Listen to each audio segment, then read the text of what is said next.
Hindustan copper company ने पिछले 2 महीने में बहुत बढ़िया रिटर्न दिए है। आज हल्की सी करेक्शन है और एक इन्वेस्टर को, लॉन्ग टर्म इन्वेस्टर स्पेशली, अगर आपने सारे रिटर्न्स लिए तो क्या आपको इस हल्की सी करेक्शन में कंसर्न होना चाहिए, कॉशियस रहना चाहिए या पर नहीं? और ये करेक्शन आज के दिन क्यों है, जबकि सेक्टर को लेकर के कल ही एक पॉजिटिव न्यूज आई है और कल भी स्टॉक बढ़िया था, आज हल्की सी करेक्शन पर क्यों है? सब चीजों को समझेंगे। शुरुआत करते हैं आपकी अपडेट से, जो कि आती है सीधा चिली से। हिंदुस्तान कॉपर शेयर लगभग 4 सेशन में बढ़ता चला जाता है और कुछ ही महीने के अंदर, सिर्फ और सिर्फ 1 महीने में 55% के रिटर्न ये स्टॉक दे देता है। इतनी बढ़िया तेजी आखिर क्यों? कल के दिन मैंने आपके साथ स्टील सेक्टर डिस्कस किया था। स्टील सेक्टर जिसमें टाटा स्टील अलग सेक्टर पे काम करता है और मेटल सेक्टर में आपका हिंदुस्तान कॉपर, या पर कॉपर सेक्टर के अंदर। ठीक है, अब इस सेक्टर पे न्यूज आती है चिली से। चिली से न्यूज आती है जहां पे आपको दिखता है कि चिली में प्रोडक्शन जो है वो रुका है, माइनिंग जो है वहां पर डिसरप्ट हुई है। ठीक है, यस, यहां पर first time as mine outage in Chile was the latest trigger for the surge in price of industrial metal.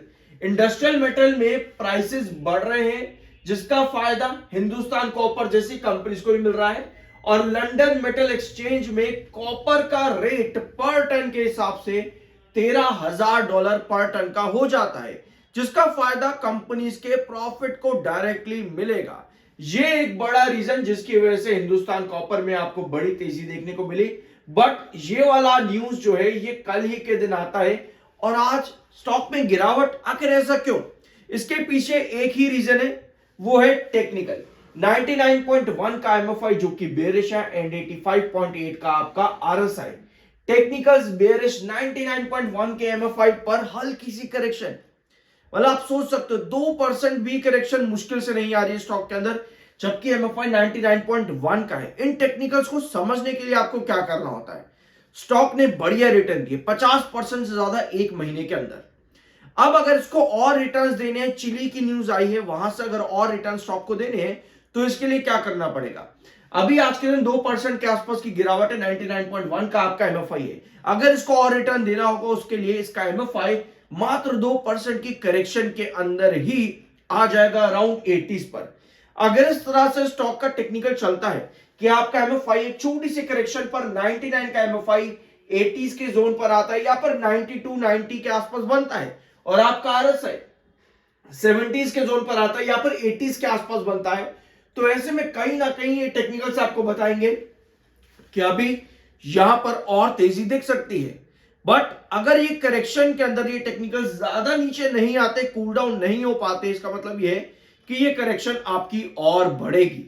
और कल के वीडियोस में मैंने आपके साथ प्रॉपर डिस्कस किया था कि किस तरह से चार्ट में जब भी आप टॉप लेवल से नीचे की तरफ गिर रहे होते तो आपके बेसिस कैसे होते हैं, उनके अकॉर्डिंग आप काम कर सकते हो। बहुत कुछ सीखने को आपको वहां पर मिलेगा चार्ट पैटर्न पे। तो ये टेक्निकल्स है, आई होप कि इस पे आपको समझ में आ चुका होगा कि मैंने आपको यहां पर क्या बताया है। इसके अलावा एक ऑप्टिमिज्म प्राइसेस को लेकर के और बढ़ता है। ऑल्दो अभी जो आपकी अपडेट आई लंदन से और साथ में चिली से, वो बताते हैं कि डायरेक्ट प्रॉफिट्स पर इंपैक्ट मिलेगा, जो कि पॉजिटिव है। और दूसरी अपडेट जो आपकी है, दिसंबर में जो फेडरल रेट कट आया था वो कहीं ना कहीं कंसर्न बना रहा है कि सप्लाई जो है पूरे all over the globe metal sector में टाइट होती देखने को मिल सकती है, मतलब कि कमी आती देखने को मिल सकती है। और जितनी सप्लाई कम होगी उतने ही जो बड़े बिजनेस हाउसेस हैं उनको फायदे होते हैं, जितने फायदे होते हैं उतने ही प्रॉफिट्स भी बढ़ते हैं।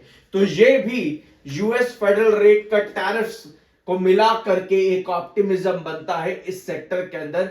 ये कहना है एक्सेस सिक्योरिटीज का, जिसका फायदा ऑलरेडी इस सेक्टर को मिल भी रहा था दिसंबर के महीने से, जिसकी वजह से आपके हिंदुस्तान कॉपर ने 50% से ऊपर की रिटर्न दी 1 महीने के अंदर और आगे भी इसका ऑप्टिमिज्म देखने को मिल सकता है। ये कहना है एक्सेस सिक्योरिटीज का। तो कंपनी से और सेक्टर से एक्सपेक्टेशन अभी भी ज्यादा है। करेक्शन के बीच में टेक्निकल्स का नीचे आना बहुत ज्यादा जरूरी रहता है, जैसा भी आप लोगों ने यहां पर देखा भी।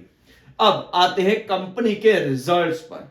Q3 के अनाउंसमेंट अभी कंपनी ने नहीं की है, डेट अभी कंपनी ने अनाउंस नहीं की है, यानी कि अभी रिजल्ट्स भी नहीं आए हैं। इसका मतलब यह है कि अभी हम प्री एनालिसिस देखने वाले हैं कि कंपनी दिसंबर में कैसा ग्रोथ देती है। दो न्यूज कंपनी के लिए और सेक्टर के लिए बढ़िया थी, तो डिमांड बढ़ी, कंजम्पशन बढ़ा, इसका मतलब यह है कि कंपनी की प्रॉफिटेबिलिटी भी बढ़ सकती है। तो उसके लिए दिसंबर क्वार्टर में कंपनी कैसा परफॉर्म करती है इसको यहां पर देख लेते हैं। अगर अभी तक चैनल को सब्सक्राइब नहीं करा है तो जरूर कर देना। बिग रीजन इसके लिए, आई एम NISM सर्टिफाइड। अब आते हैं वापस से आपके रिजल्ट्स पर। तो ये है प्री एनालिसिस 2022 में दिसंबर के रिजल्ट्स। रेवेन्यू में कंपनी बढ़िया इंप्रूवमेंट दिखाती है इन कंपैरिजन विद सितंबर। ठीक है, यानी 2022 में नजर आता है कंपनी सितंबर के कंपैरिजन में दिसंबर में बढ़िया रेवेन्यू देती है। अब आते हैं 2023 में। तो 2023 में भी कंपनी ने यही कहानी रिपीट करी, लेकिन आप यहां पर देख रहे हो कि ये ग्रोथ परसेंटेज जो है ना, ये कंपनी का नेगेटिव में चला गया। तो इसका नेगेटिव इफेक्ट चार्ट पर भी दिखा होगा। वो कैसे, अभी मैं आपको बताता हूं। 2024 के अंदर आते हैं। 2024 में कंपनी ने क्या किया, एक बड़ा डिप दिया। जो 2022 और 23 में कंपनी ने किया था ना, वो 2024 में नहीं हुआ। 2024 में कंपनी का रेवेन्यू इन कंपैरिजन विद सितंबर एक बड़ा डिप आता है, और 2025 में कंपनी क्या कर रही है, 718 करोड़ के रेवेन्यू पर कंपनी खड़ी है, और कंपनी का ग्रोथ परसेंटेज जो है वो 38% है, जो कि क्वार्टर ऑन क्वार्टर बेसिस पर एक बड़ा जंप है। लगभग 9 गुना से ज्यादा का जंप कंपनी का आया है ग्रोथ परसेंटेज में क्वार्टर ऑन क्वार्टर बेसिस पर। बिल्कुल यही ग्रोथ चाहिए होता है किसी भी कंपनी को। आपका मार्च क्वार्टर में भी एक बड़ा ग्रोथ था परसेंटेज के अंदर, रेवेन्यू ग्रोथ परसेंटेज में। तो इन 3 क्वार्टर का फायदा कंपनी को मिला भी, स्पेशली सितंबर के क्वार्टर का फायदा भी कंपनी को यहां पर मिला। जून के क्वार्टर में कंपनी फ्लैट आई थी तो स्टॉक आपको नीचे ही देखने को मिला। मार्च में कंपनी ने बढ़िया रिटर्न्स, बढ़िया ग्रोथ दिया, तो शेयर में भी आपको अच्छी तेजी दिखी, और सितंबर में भी कंपनी ने बढ़िया ग्रोथ दिया तो आपको शेयर पर तेजी भी दिखी। दिसंबर के चिली का फायदा मिला और आपके फेडरल रेट कट का भी फायदा मिला। इन सभी ने मिलकर के स्टॉक में रिटर्न दी। अब कंपनी में अगर ये करेक्शन और बढ़ती है, टेक्निकल्स आपकी जल्दी से कूल डाउन नहीं होते, इसका मतलब ये होगा कि कंपनी वेट करेगी दिसंबर 2025 का। अब क्योंकि 22 और 23 की कहानी कंपनी ने 2024 में रिपीट नहीं करी, लेकिन अगर 2025 में कंपनी 22 और 23 को रिपीट करती है, यानी सितंबर के कंपैरिजन में दिसंबर बढ़िया आता है, तो उस कंडीशन पर क्या कंपनी 800 करोड़ का रिवेन्यू देगी? अगर कंपनी 800 करोड़ का रिवेन्यू देगी तो पिछले साल दिसंबर में 328 करोड़ का कंपनी का रिवेन्यू था। अगर आपको ग्रोथ चाहिए तो 38% के ऊपर का चाहिए। मतलब यह है कि 38% के ऊपर का ही तो ग्रोथ आपको लाना है। अब 38% 328 का कितना होगा? 328 का अगर आप 50% भी निकालोगे ना, तो कितना जाएगा?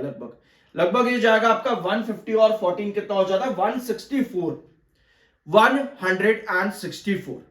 ये है आपका 50% ग्रोथ, यानी 164 को आप ऐड करो इस 328 में, कितना हो जाता है? ये हो जाएगा आपका अराउंड 494 के आसपास। ठीक है, ऐड करना है एक बार, 494 करोड़ का आपका रेवेन्यू। मतलब भैया 50% का ही ग्रोथ लाने के लिए आपको सिर्फ 494 करोड़ का ही रेवेन्यू देना है। तो कहीं ना कहीं अब टेक्निकल पॉइंट ऑफ व्यू पर अगर आप कूल डाउन नहीं होते तो दिसंबर क्वार्टर से कंपनी की एक्सपेक्टेशन बढ़ती है, और 50% लाने के लिए ही, सिर्फ 50% लाने के लिए ही कंपनी को 494 करोड़ का भी रेवेन्यू अगर दे देती है तो इतना भी कंपनी के लिए काफी है।